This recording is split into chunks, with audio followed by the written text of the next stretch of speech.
Dans cette séquence, nous allons poser le vocabulaire relatif à la définition d'une suite.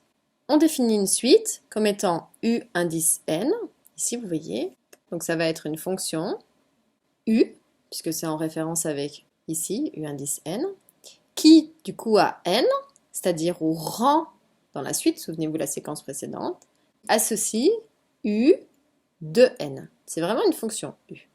Sachant que ce n, c'est un élément de grand N, ici, forcément c'est un antinaturel.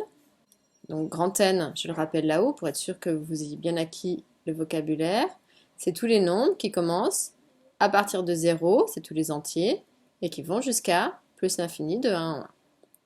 Et je récupère un nombre qui va être réel. Attention, ce ne sera pas forcément ici un antinaturel. Hein. Ça peut être un nombre à virgule, une fraction, n'importe quoi. Un négatif, une racine. Vraiment, il ne faut pas se limiter. C'est vraiment que ici, dans les indices, ou dans l'élément qu'on va mettre dans la fonction, où ça va être un entier. Et on pourra le noter, comme la définition donnée ici, U indice n. Donc attention, ceci ou cela, c'est exactement la même chose. U indice n ou U de n, en fait, c'est un terme de la suite. C'est-à-dire que c'est lui qui va dicter la loi dans notre suite.